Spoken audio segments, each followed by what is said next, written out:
everybody. Welcome to the show. It's been 3 weeks since I've been on the show because I had to cancel once for family day here in Alberta, and two, last week our hot water tank died and I had to call in the plumbers, so it was a little bit crazy. Let's put on some indie rock music. Let's see how that sounds today.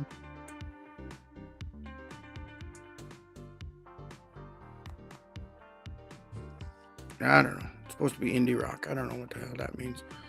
Anyway, let's see if it's good music for our show today.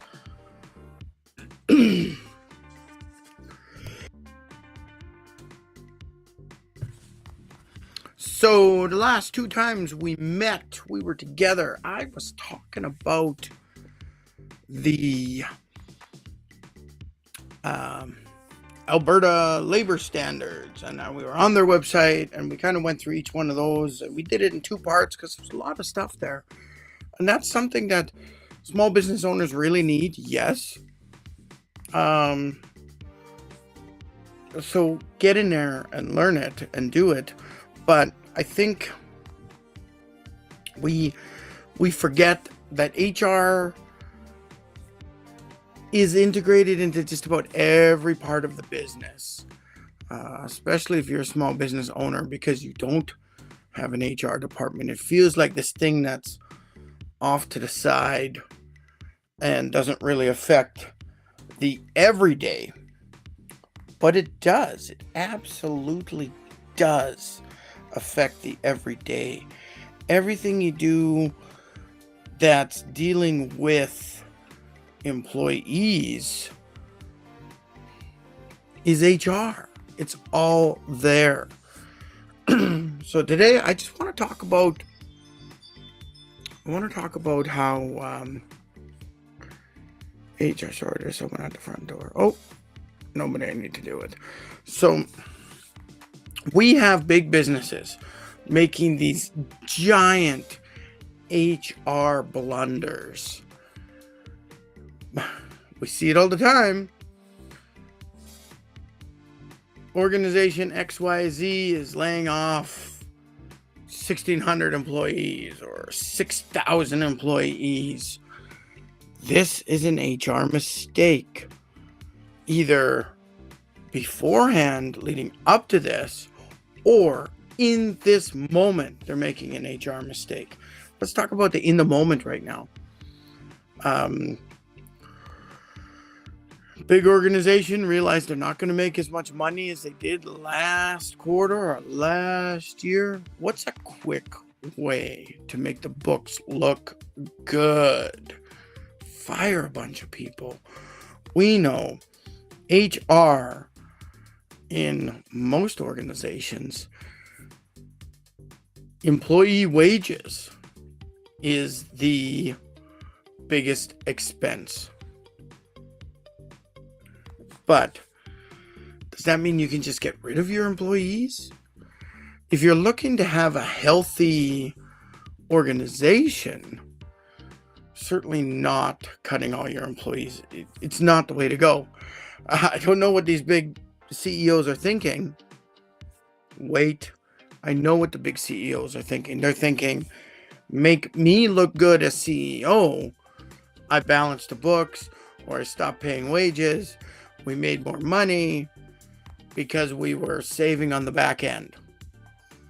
Well, that's no way to run a business. If you want to run a business, you should be making money on the front end to afford your back end. And the big CEOs, they're not thinking ahead. Laying off hundreds, thousands of employees is not a safe way to move into the future. Now, you're scrambling to change your infrastructure, improve things, change processes. Meanwhile, all the employees are still doing the same amount of work that 6,000 more employees were also doing. That's going to directly affect your employees' um, demeanor, right? This is leading to the toxic work environment, because now all your current employees now have to do the work of the 6,000 employees you just laid off. That's silly. You're just burning out your employees. So the sudden layoff is a bad idea, right? Twofold. It's greedy, and you can't move into the future properly like this.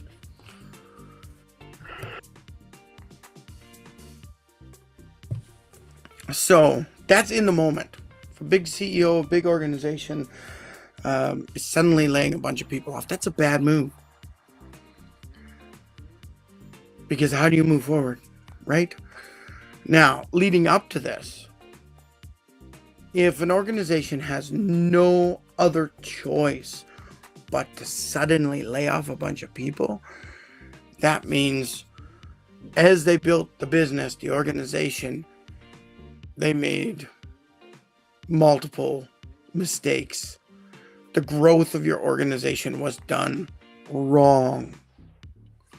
And we could analyze all these big businesses and come up with all kinds of situations where they could have done better, or changed their systems so that the sudden layoffs weren't something terrible. I'm thinking project based. You're some sort of tech company. We're going to hire a whole bunch of new programmers. We're going to build the program. All the programmers are hired by the project, on the project only. They're not permanent employees. They're project employees. So they know once the project's done, whether it's a time frame or a certain amount of work is done, what's that called when you get to a specific, my God, I forgot the words. There's certain deliverables get done, then certain employees will be laid off at that point, right? They know they're going into this. The problem is, if you got a big business and you're like, oh God, we got to hire 25 new programmers, and they all think they've got a good job for the next 10, 20 years, you did something wrong. You didn't inform them and say, this is a project. We're going to have you on for 6 months or a year, or until a certain deliverable is done, and then we lay you off. And during that time, naturally, you're going to find out, how many employees do we need to keep on to update, maintain that thing we created? My voice is starting to crack. So, you know that you might create a handful of permanent jobs compared to the large amount of employees you had to hire for your big project. In the tech world, project-based. In industry, seasonal. I know we hear about a turnaround and they're just shutting down something or setting something up, and then they don't need you after that. But if you worked hard and showed the supervisor that you're good, you showed the foreman that you're a good employee, they might keep you on, depending on what the next sort of work, or you'll be the first one to call next time. Excuse me. So there is all kinds of HR mistakes getting made in these big organizations. And for a big organization, the first mistake is they're not listening to their HR. So we bring this back to small business. We know, as a small business owner, you want to make money. Maybe you want to make a lot of money. Maybe you want to make just the right amount of money. Maybe you want to grow your business to something massive that you can sell off. Whatever you want to do, you've got to make sure that your business is set up to generate revenue, to generate cash flow. So naturally, We're going to say, oh, don't spend too much. Only purchase things, services, do things that will really be needed. I got a great example of this when I started my first business. I purchased a bunch of radio equipment. I was running a taxi cab, and I purchased a radio, and I contracted with a company where I had to pay monthly, so that my taxi cab phone number would go to my radio and it would get forwarded to the tower, and then I could pick up the radio in the car. First off, it was terrible service because the country I was in was like this, and you get down to the lake and you couldn't see the tower, right? It was bad signal. But the idea of getting the radios was because I was going to get more than one cab, more than one vehicle. It never happened. The business just couldn't grow. It didn't get good enough to be a full-blown business. And so I'd wasted money monthly paying for this radio and the big chunk of money to pay for these brand new radios that I put into my car, right? It was total waste of money. And this is an example of us just kind of getting overzealous. Cell phone number with a cell phone, totally fine, right? It was simple. That could have been it, and it would have been just a small purchase, low monthly fees, right? Where I was paying a lot more for this service. That only would have been cheaper if I had multiple cars. Okay, so that's a great example where we don't want to spend so much up front on infrastructure that isn't needed yet, right? But when you're a small business and you want to grow, there's kind of two categories of thought, two trains of thoughts on this. And I see a lot of big founders. You might talk about Alex Hermosi or something like that. The first person he says you should hire is like a housekeeper. So then you, as the founder, the owner, doesn't have to worry about cleaning the house. Right, so it's kind of personal things like that the first thing they say. Now, I think this is wrong. In the early days, if you're a small business, it's you, maybe your spouse is helping you, right? Getting the house cleaner is not the way to go. Because it's doing nothing for your business other than forcing you to work more hours and possibly burn yourself out. So when we're thinking about our first hire, we don't want to start down the road of not making any money or putting more stress on yourself. So what do you need to do? As a small business owner, you need, oh God, there's something in my head. You need someone to generate revenue for you. It needs to be some sort of revenue generating, cash flowing role. So when we think about the types of businesses we got, if you've got some sort of product or service that you're selling, what salespeople? Or some sort of sales experts that's going to help you sell more.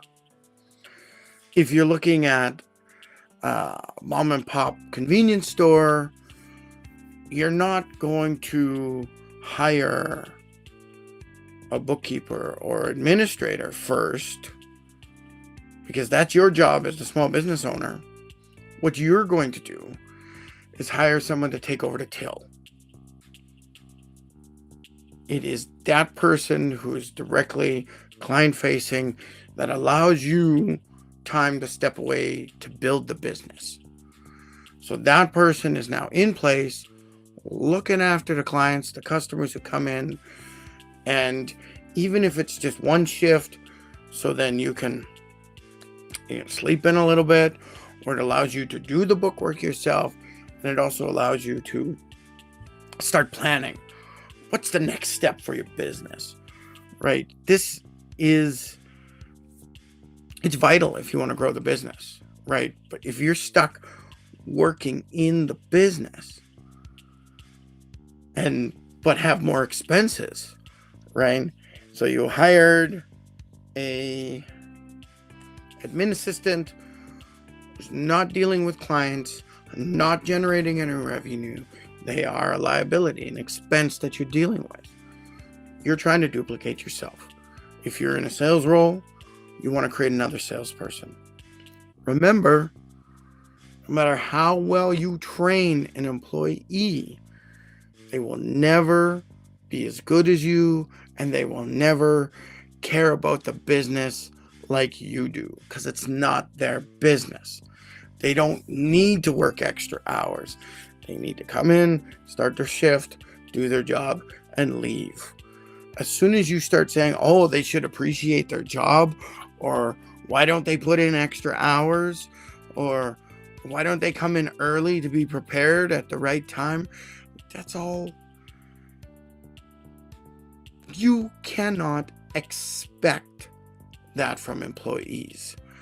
After years of running your business and years of learning human resources and years of learning how to interact with employees, then you might get this. You might get that at that point if you're doing it right. But right now, at the start, first employee, first few employees, first 10 employees, you cannot expect them to act like owners, because they're not. Unless you start giving them shares or something, or allow them to buy into the business, they're not owners, and they're never going to care about your business like that. I can hear some vehicle honking outside. It's annoying me.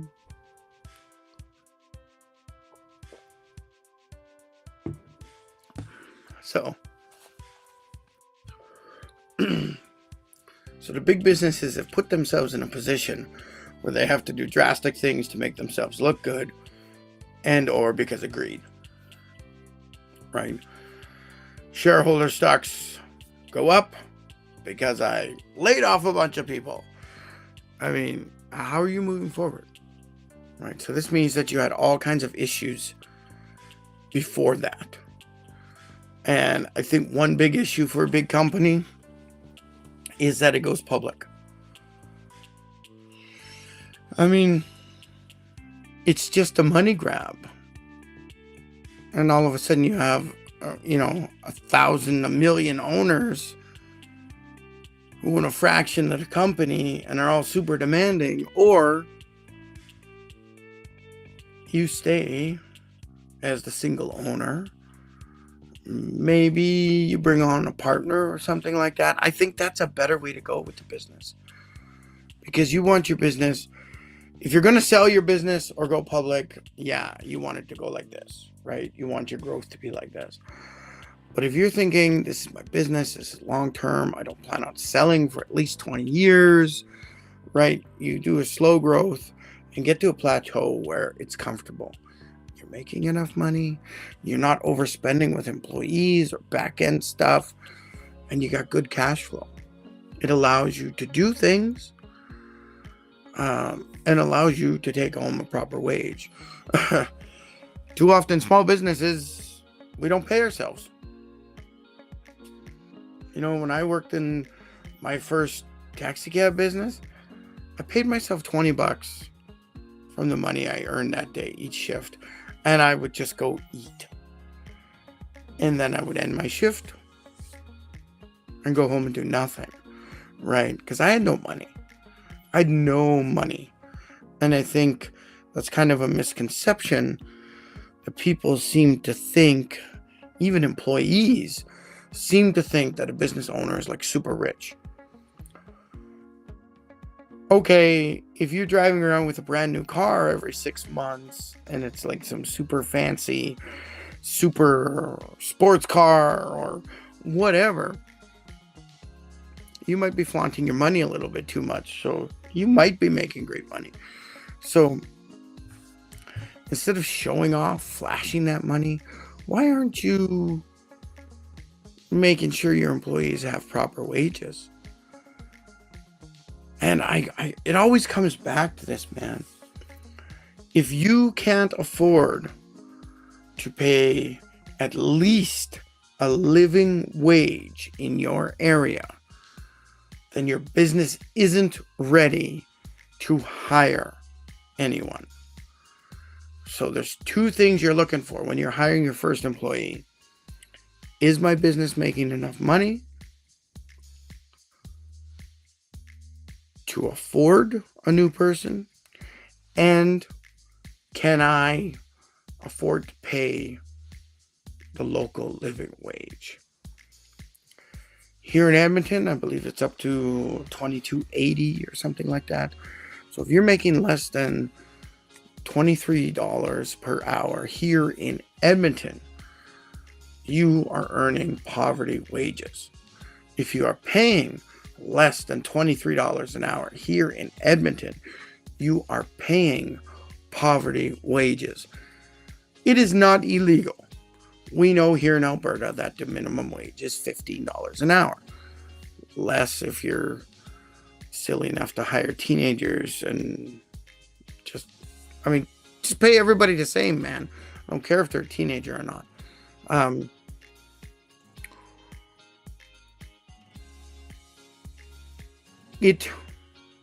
Like I said, it's not illegal that you're paying less than local living wage, but morally, socially, ethically, do you want to be known as the person that doesn't pay proper wages? So you need to look at your systems and say, how can I afford proper wages for my first employee? We're not even talking about benefits. If you can't afford benefits, don't worry about benefits, right? Just the first step is, can you afford to pay for that employee, right? So can you afford it and pay local living wage? And will this employee generate income? 3 things. Can you afford it? Can you pay them local living wage? And will that employee generate income for the business? Generate revenue, generate cash flow, however you want to call it. This, as soon as you know that you can afford somebody, then get them in. Because you're already cash flowing enough in the business that you can afford this. And as long as you're getting somebody who's creating revenue, a salesperson, a clerk, right? As long as they're in that client-facing sales, whatever role. So then that allows you, because you've already covered it, you yourself in the business, you're making enough money to cover it.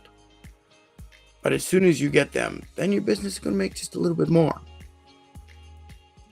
It's not going to be double, because I've spoke about this. They're not going to be the perfect employee, and it's going to take you time to train them. Right? So it's just kind of this little step you got to get in there. It means you're doing more back-end work, and you're building the business. You as the business owner, it's fine if you got to stay up till midnight every night doing book work. Right? That's your job. But you got to make sure you are using this newfound time to grow the business. So what's the next step for growth? How do you start increasing your cash flow? Each time you can save up enough money to do something, Remember, that's like a capital. Oh, we're going to buy a new machine and it's going to help us do more faster, whatever, right? You save up for that, money goes away. And hopefully with that new machine, new employee, it helps you save time, charge more, do more, right? So that you can increase your production, increase your sales, whatever it is you're doing. But you got to make sure you're willing to do them incremental things. A lot of startups have this idea, and instead of starting to build the business and start the business and grow the business, they go to investors.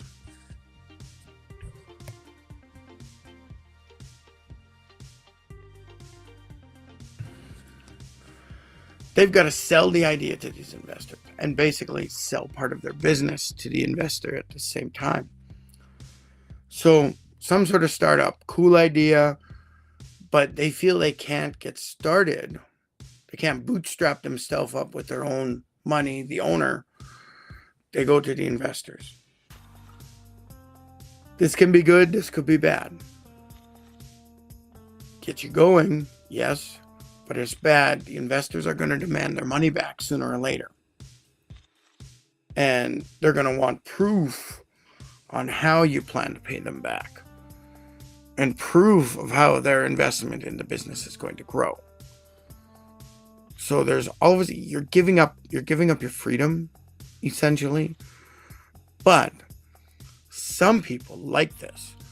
So they find a great idea, and instead of just actually starting a business, they go to the investors and they try to find investors. And they get lump sum of money, and then they can ramp up the business. And then just as it's like taken off, they sell their shares in the company, right? They sell their portion of the company so that they get their money and they can go start something new. Some people like this. If you're not good at it, don't start it yet. Really take the time to learn to slowly build a business on your own. Bootstrap yourself with your own money and your own knowledge. Because as soon as you can do that a couple of times, then you may learn enough to start moving into the, investor route so you can grow fast and sell.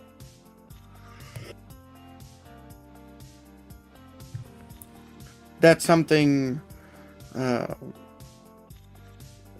like Alex Hormozy, I've mentioned him before. He'll talk about with his business, are you planning on staying in the business or are you planning on selling the business, right? There's two ways to do it. Hibiscus tea. So when you have a business you don't plan on selling, and this is probably most of us mom and pop stores, the 150,000 plus small businesses in Alberta are just businesses we plan on running. We basically created a job for ourselves so that we could be our own boss. Maybe we plan on working ourselves out of the business a little bit, so then we're just the owner in 5, 10, 20 years, right? And we're at a point where the business can just pay me as the owner and I can make good money, right? I think most of us are like that. Most of us aren't saying, let's build this business as fast as possible with investment money and then sell it off and everybody gets their money, right? That's not a normal way to make a business. That is really a different path, and you need some skills. You need some real skills to do that, and some real courage, because you really could fail terribly, right? But if it's your mom and pop business that you're planning on growing, that's where HR can help better. With that fast growth company, your HR just cares about the next block in the picture, right? It's the speed version of doing your mom and pop business that you're doing yourself. Now that you've gone and reviewed all the labor laws here in Alberta, you know what you should do. Maybe you've watched my content or joined some of my my community, my 123HR community on school. We get in there and do all kinds of chat and stuff like that. And there's tools in there can help you as a small business owner grow your business. I mean, all my links are up in here in the hashtag, and it should be, my link tree should also be in the description of this video when it gets posted. So you, as a small business owner, you've got to take some time to teach yourself HR. Just like you got to take some time to teach yourself every other part of the business. You might be an expert in what you do. I know how to do this thing. I'm creating this business around it. Right? You're an expert in that. No one's going to deny that. That's you. It's all you. But now, you can start dealing with the finance of your business, your bookkeeping, your advertising and marketing, and your HR. How are you handling your employees as you start to grow? These things a small business owner needs to learn in addition to that thing, their expertise. And it takes time. It takes time. And it is slow. If you think you can do it in a few months, I got news for you. It's going to be a mess. Think a couple years before you get to a point where you can actually start seeing some growth, because you've taken the time to learn all these different skills in addition to what your expertise is. And that's hard. You know, I think about my own business. I'm an HR consultant, but I'm not that great at marketing, it seems like, because I'm not getting the business. I'm not making 10 grand, 100 grand a month with my HR business and my coaching services and stuff. I'm not doing that. So that's why I'm going through this marketing. This is marketing for me doing these videos. I mean, if you've got a question, anytime you catch me live, ask it in the comments, man. I'll answer. But I'm learning to do marketing for my business. I'm learning to do bookkeeping for my business. I'm learning how to use QuickBooks Online to do my bookworks for my business, right? I'm learning how to do video editing. So when I start creating regular videos on my YouTube channel, it's me doing the editing. And all these things you as a small business owner also have to learn how to do, no matter what the small business is.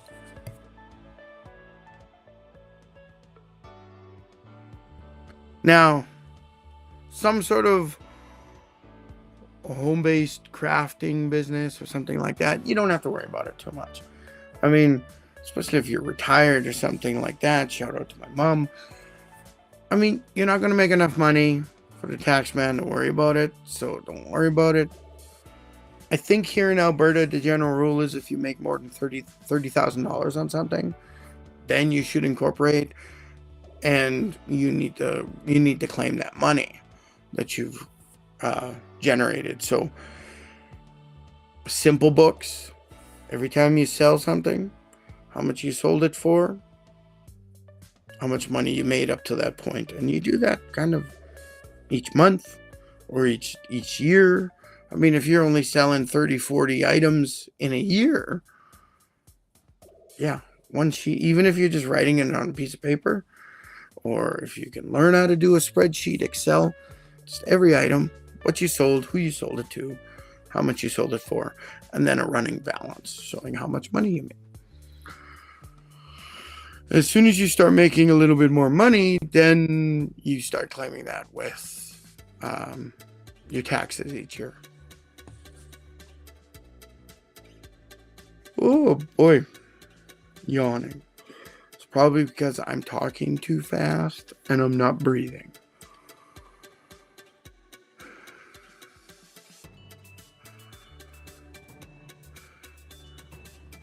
So, now that I've recentered myself,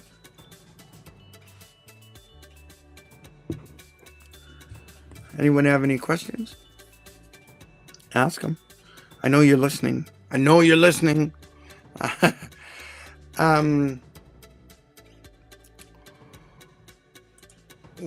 Let me check here.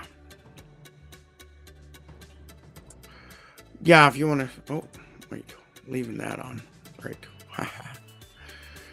What can I share? Right. This is all my links here. You can see. It's linktr.ee/IanTheHRPro.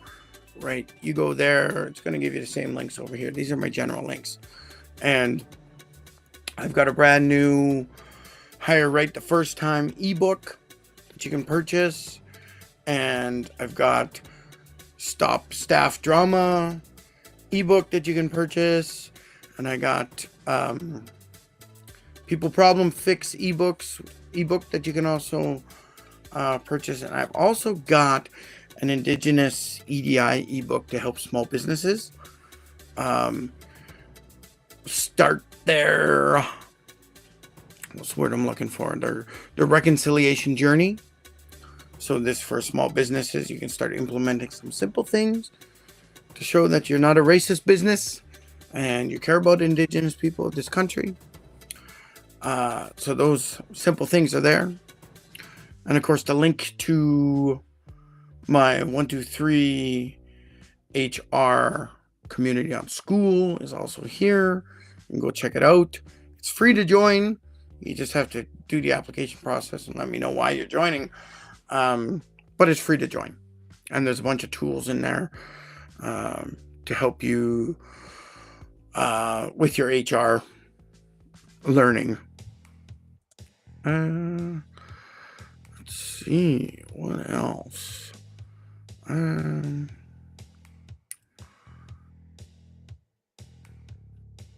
Oh, I drink hibiscus tea. Ta-da! It's red, it's bitter, it's awesome. It helps my blood sugar. Off topic. Anyway, if you want that, this is the one I purchased from Amazon.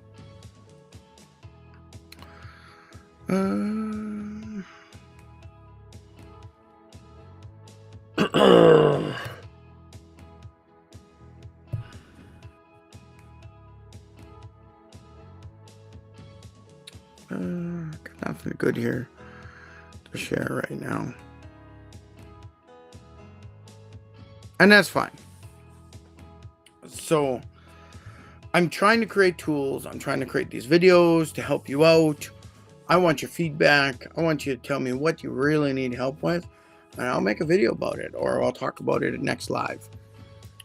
I do have my new YouTube channel, 123HR. It is just the hiring process. So what you do before you hire, what you do while you're hiring, or how to hire properly.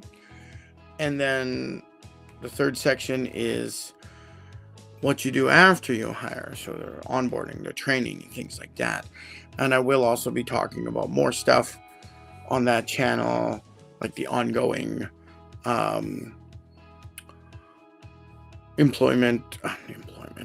employee review process and things like that, or disciplinary process. I might talk about that stuff later on, but right now I'm trying to get that out so that small business owners, you just watch each video and you just do what it says, and it gets you to the point of having a job ad so that you can start advertising it or looking for a new employee. And I got a whole bunch of tactics and strategies I just finished uploading the last lesson for Unit 1, and I'm about to start Unit 2, which is the hiring process. And so watch those first ones, get yourselves ready, because the next ones are coming. Right now, it's like once a week I'm doing those videos on that channel. Do I have a link to that channel? Just give me a second. I will grab the link. There it is. I'll put it on the screen.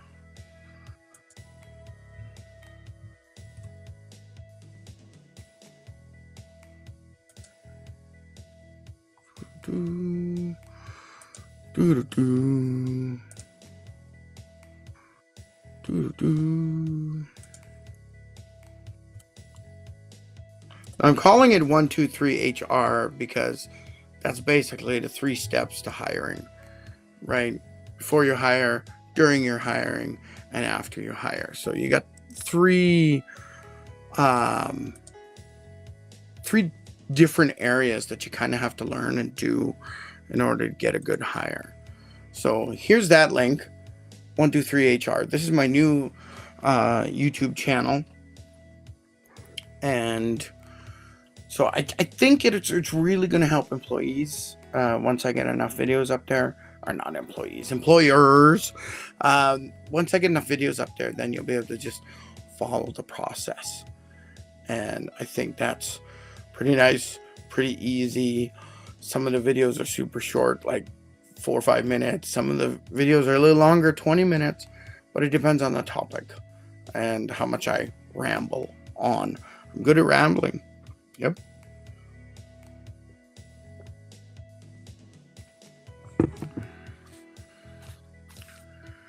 So I wanted to touch that, right? It's interesting that a big organization, we can kind of look at it and say, oh, why are they laying people off, right? And bring it back down to the business, bring it back right back down to the small business. When you hire your first employee, if you hire the wrong employee now, it's going to be a struggle the whole way. It's not necessarily the person you hire, as in they got a bad attitude. If you run a good business, you're just going to naturally attract good people with good attitudes. What I'm saying is that you're hiring for the wrong position. Every time you hire, you should be thinking about, is this position generating revenue? Until you get to a point where your revenue is big enough that you know you can afford to hire a back-end person, and it takes up part of that monthly cash flow.